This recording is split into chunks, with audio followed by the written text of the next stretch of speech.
steadily, as seems to be the case in the modern ODI world. Harris Rao bowls to Steve Smith, and off the back foot he can only guide it to backward point, and there's no run, as the fielding is done there for Pakistan by Saim Ayub, who spilled Steve Smith in the previous Harris Rao over, although it flew off Steve Smith's bat and exploded through the hands all the way for 4. But yeah, been a real up and down start, hasn't it? It was a bit the same at Melbourne as well. The run rate was fine in Melbourne as well, and then a big collapse. So there's a few wobbles in this Australian batting lineup. They're going to want to get a bit more consistency about their work. Ralph bowling to Smith, and it's a bouncer. Very short, and it's wide. Too short, as it turns out, from Harris Ralph. 3 for 80 now with 1 ball to come still in the 14th over. And Harris Ralph has true Harris Ralph figures, 1.5 overs, 1 for 12. So he's going for some runs, but he's had a wicket and should have had 2. He cracked the game open in Melbourne, didn't he? It was a great spell of fast bowling. He's not scared to use the bouncer, even with the shorter boundaries. It is slightly longer on that side, towards the, I guess, the eastern side of the ground. There's a deep third man, a backward point. There's a deep point, a cover, mid-off, mid-on, mid-wicket, deep backward square and a deep fine leg as Ralph bowls another bouncer, not to be deterred. Oh, the umpire at the bowler's end rules a wide. So back-to-back bouncer wides from Harris Ralph. 3 for 82 now in the 14th over. Some good pace. It's getting them right through. Steve Smith just swaying inside that one. Didn't really want to know about the hook shot on that occasion. That was a little bit quicker. It did end up going down leg side. Harris Ralph hit the deck too, and he's followed through. But he's okay, back to the top of his mark, about a 25-metre approach.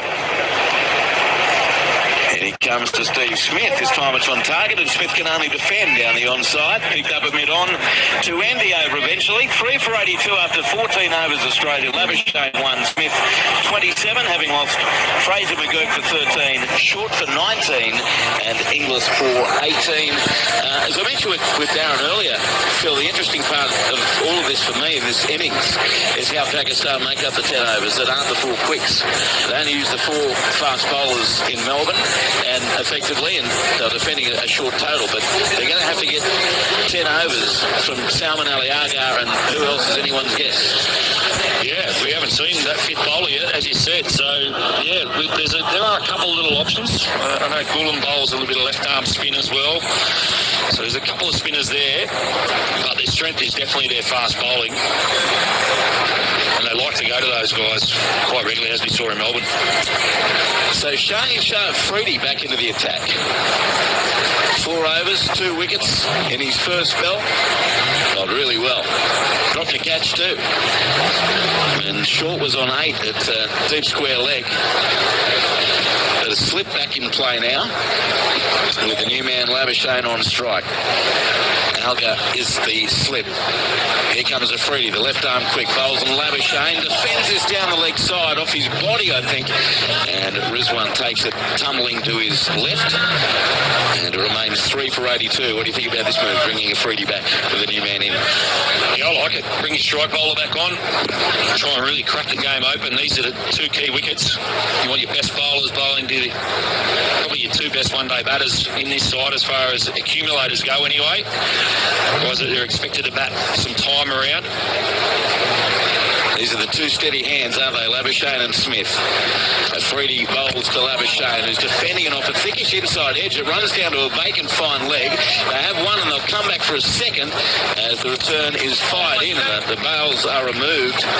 And the fielding done down there by Arafat Minas, I believe, on the field. The substitute field. 1 to Labuschagne, make it 2. They came through for that second run. He's 3 for 84 in the 15th over. Corby and Tom were talking about sporting misses when you've gone to bed and you missed great finishes, and Corby spoke about that England-New Zealand World Cup final.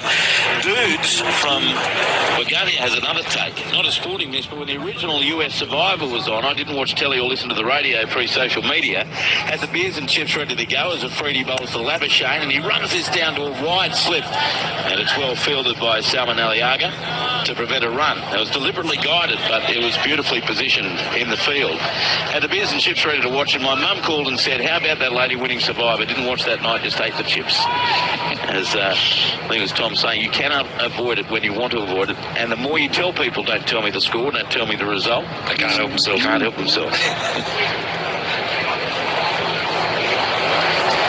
Shane Afridi, 2 for 22, bowling his fifth over into Labuschagne, who's on 3. And Marnus is pushing and running, but sent back by Steve Smith as the ball just trickled away on the offside. And the fielding done by Irfan Khan. It remains 3 for 84.